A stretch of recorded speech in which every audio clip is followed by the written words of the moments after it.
Dana White went live on Instagram with his usual level of enthusiasm today to announce the main event of UFC Fight Night Seattle, March 28. Dana looked like me when I turn up for work after the holidays, hungover, completely checked out emotionally, and reading from a script, trying to muster up a bit of enthusiasm. I don't know why he doesn't just do an Instagram post. Like, for real, a still picture of this fight would be more hype and exciting than this bald mess stumbling over his words. Anyway, we got some big fight news I want to quickly talk about in this video. Ciryl Adesanya versus Joe Pyfer is the main event of that Seattle card. We got Grasso versus Macy Barber. No other fights announced for that card yet. And then in some other news, Paulo Costa appears to be moving up to light heavyweight to fight Azamat Murzakanov. I did not see that one coming. Paulo's actually kind of a baller if he takes this fight. Respect to Paulo. Chito Vera versus David Martinez is official for the Mexico card. Daniel Zellhuber versus King Green has also been announced for that card. I actually posted on my Instagram story today that Pereira versus Gane had been made for UFC 327 for the interim heavyweight title, but that one is absolutely not official. It's hard to tell what's legit and what isn't on Instagram, so I'll save the discussion about that fight for another video once it's confirmed,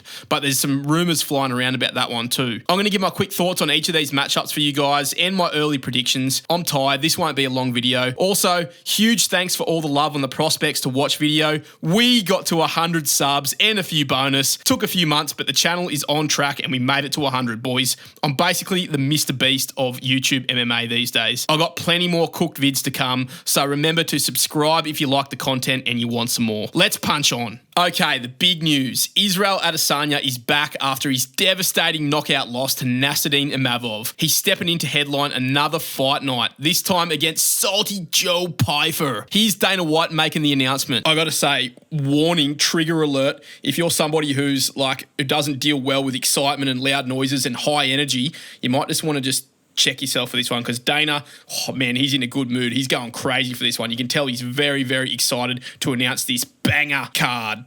Let's see what he's got to say. Middleweight champion Ciryl Adesanya versus Joe Pyfer. Adesanya, former two-time middleweight champ, 16 of his 24 wins by knockout, and Joe Pyfer is on a 3-fight win streak. Why does he look so disappointed in this video? Like he's announcing that the UFC is cancelled or something, or like they've just lost the Paramount deal. Bro, lighten the fuck up. You're announcing a big fight. You're the boss of a multi-billion-dollar business. Stop looking like you're so sad about it. Bro looks like he's about to tell us his nan just fucking died or something. Hope you're good, Dana. And since winning the Contender Series, all but one of his wins have come by finish. Also on the card, we have former champ Grasso facing Macy Barber. Grasso is currently ranked number 3. Okay, who gives a fuck about Grasso versus Barber? How the mighty have fallen. Adesanya has gone from a seemingly unlimited amount of title shots and rematches to fighting the number 15 ranked guy, a nasty up-and-coming finisher with heavy hands and a well-rounded game. This is do or die for Ciryl Adesanya. I could potentially see this being his retirement fight if it goes wrong. Joe Pyfer is nasty, bro.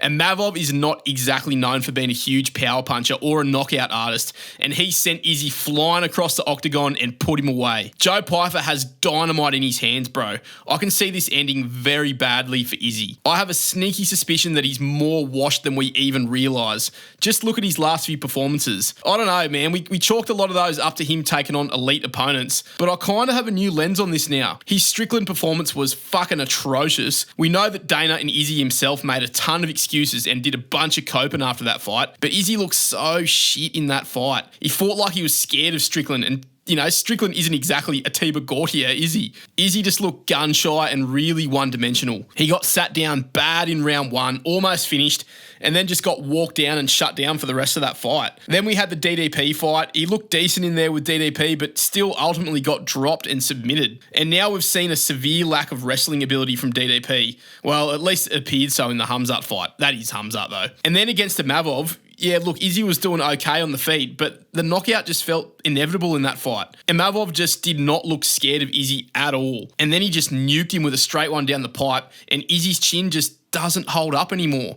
He's never been known for his chin, Izzy. Like, yeah, he hadn't been cracked or knocked out until the Pereira fight, but it wasn't like he was taking huge shots in every one of his fights. He was more just dancing around, avoiding damage and like shutting down his opponent's offense. Maybe you can do that to Pyfer. Pyfer, I'm still not 100% sold on. He did look solid against Abbas and Marc-Andre Barriault. A bit sus against Gastelum and very sus against Hermanson. Maybe Pyfer is not all that, but I just got this feeling that Pyfer hits harder than Imavov. Izzy is on a downward trajectory in his career and his chin is declining, as is his speed. I think the game is well and truly caught up to Ciryl Adesanya. I reckon this is a tough matchup for him. Pyfer won't be scared to test him out on the feet. I don't see Izzy like style bending on Pyfer and knocking him out. I think he'll just try to keep him at range, tap kicks and like outpoint him. I could see that working for a bit, but Pyfer just has to land one or two big shots, or he can decide if he doesn't like it just to get it to the ground. And Izzy's ground game is not all that. Very overrated takedown defense too. Pereira took him down. DDP submitted him. I think Pyfer has more ways to win this. I'd be worried for Izzy if I wasn't such a fan of just seeing the bloke get knocked out. So yeah, not fully decided yet, but I reckon the UFC knows what they're doing here. I reckon they want Joe Pyfer to take a step up against a guy he can beat, a declining Ciryl Adesanya. They want Salty Joe to make a name off this UFC legend, and I reckon he can do it. Maybe Izzy has like a y'all must have forgot moment. Fuck, that'd be irritating as fuck, to be honest, but we'll see. As far as this fight as a headliner of a fight night, I reckon it's pretty good. Two ranked contenders, big names, exciting fighters, should be a bit of shit talk too.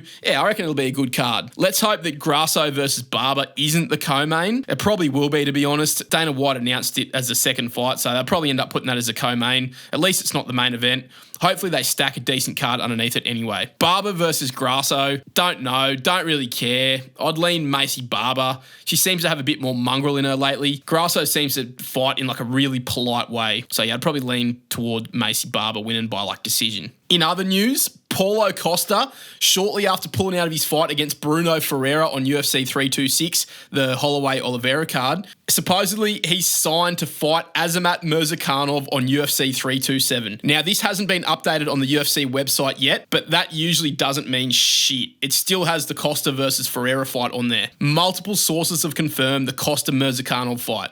MMAfighting.com, Sherdog, Tapology. Yeah, I trust these guys. Paulo Costa is making the move up to 205 to take on the dangerous, rising Azamat Murzakanov, the world's most dangerous Uber driver. Bro, I did not see this one coming at all, but I'm okay with it. Paulo's been drinking too much of the secret juice and eating too much punani lately, so he can't make the cut to 185 anymore. I'm not surprised, to be honest. This guy is such a beefcake. I actually think it could be a good move for Paulo. 205 might allow him to lock in on training and not have to worry about weight cutting so much. I'd say his cut is pretty extreme to 185. As far as the matchup, I think a lot of people will be picking Azamat Murzakanov, but I don't know. I've kind of got a feeling that this could be a decent matchup for Paulo Costa. Paulo's got an epic chin. He's only been knocked out by Izzy that I can recall. Izzy was on the sauce then too, and Paulo had been on his red wine binge. Since then, he's taken some very solid shots from tough guys and not gone down. He looked vintage against Kopylov. Maybe upper weight class could be the perfect move for Paulo. Now, that being said,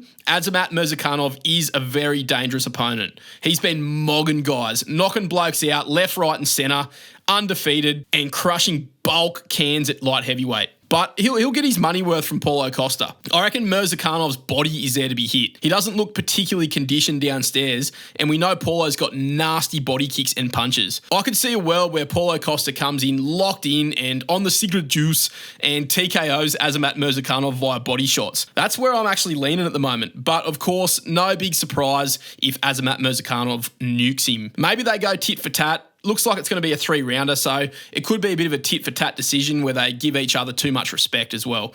Paulo Costa's been known to have fights like that. Very high potential on paper for violence in this fight, though. I'm keen to see it. That 327 card in Miami should have some fights announced for it soon.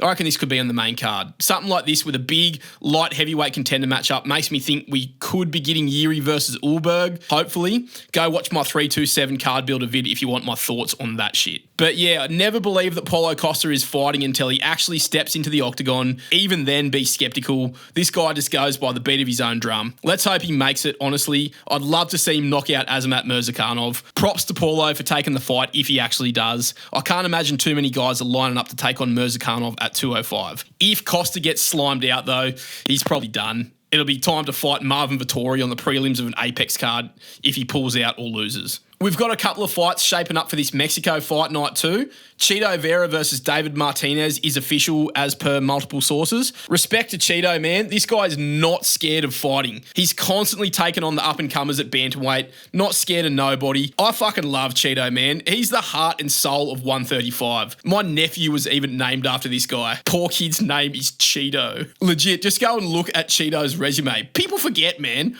He's fought absolutely everybody, as close as you can get to a murderer's row at bantamweight. We need more unks like Chito who aren't scared to give the young guys a shot. He's doing that here, taking on the dangerous but unproven David Martinez, who's coming off the biggest win of his career against Rob Font. Should be a good test for Martinez. I wasn't totally sold on him against Rob Font, but Font is a crafty old vet, and Martinez still got it done. I think he nearly got Font out of there at the end of the fight. I'd say Chito is a bit more of a step up again, but not too much. Should be a good fight. I'd say a decision is on the cards. Chito is impossible to finish, one of the all-time cockroach maxes. So we should get another good look at what Martinez has to offer. That Mexico card is looking weak as fuck, bro. Moreno versus Almabayev is a disgrace of a main event. Honestly, I'd rather see Chito versus Martinez headline it. But they do always turn out pretty good, the Mexico cards. Bobby Green versus Daniel Zellhuber was also just added to that card. I'd say that'll be the co-main or maybe the feature fight. Bobby Green, bro, pissed me off in his last fight.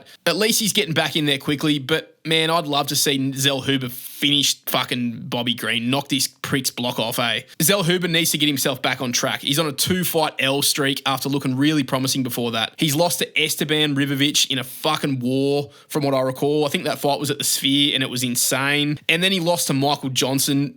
Ooh, brother, ooh. So, yeah, let's hope he's not just going on a generational unk losing spree and he loses to Bobby Green. I could honestly see him submitting Bobby Green like Pimblett did. Yeah, let's just hope he does finish Green. I can't stand that smug piece of shit. I'd love to see another 1 or 2 big fights added to that Mexico card, but you know it's just going to be filled with a bunch of random Mexican bums who'll turn up and fight like crazy for their $12,000. Should be good to watch. More on that card soon. Last thing I'll mention, rumours are starting to fly about what Pereira's next move is and what's happening at light heavyweight and heavyweight. I've got to say, these divisions are so cooked, bro. Heavyweight just cannot catch a break.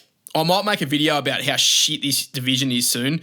But yeah, I'd say we're looking at some kind of interim or vacant belt situation at both light heavyweight and heavyweight. Tom's obviously not fighting anytime soon. I'm so sick of Tom's bullshit. Yes, I know it's not his fault, but fuck, come on, man. So much wasted potential with Tom Aspinall. Alex Pereira is just on a generational run at the moment, putting away women's strawweight after women's strawweight. Bro is really on a Demetrius Johnson style run, just adding bulk names to his resume. He'd be getting plenty of good cardio in, so he'll be ready to step up for a fight on short notice, no doubt. Nah, I feel something big is brewing at heavyweight and light heavyweight involving Pereira, Yuri, Ulberg, Ciryl Gane. Yeah, those guys are all without fight announcements, and the UFC is keeping its lips tight. I'd say we get something dropping soon about that situation. I bet that's what a lot of people expected today when Dana said he was going live with the fight announcements. But instead, we got the Izzy fight. I'm not mad. Still good fights and more news to come. Saw a few things on Insta today about Alex versus Ciryl for the interim strap at 327. Wouldn't surprise me at all. I actually hope they do that fight because I reckon Powhatan would beat Ciryl Gane, and that's always welcome. Anyway, hopefully we get some big news for the big boys very soon. I'm sick of seeing these divisions stuck in the mud. So let me know what you think about the Izzy versus Pyfer fight. Who are you leaning to? What other fights make sense for that card? And what other rumours do you actually believe that are flying around the UFC in 2026? There's plenty of puzzle pieces yet to fall into place, and I'm very keen to see how it all pans out. Only a couple of weeks left until the UFC is back, boys. We're almost there. Hoppero MMA, I hope you're doing okay, bro. Seems like you're down bad. That hottest male UFC fighters tier list was brutal. I feel your pain, bro. We can do it. Just hang in there, bruv. Like and subscribe, fellas. Thanks again for the first 100 subs. Let's get to 250 now. Peace and love. Punch-ons forever.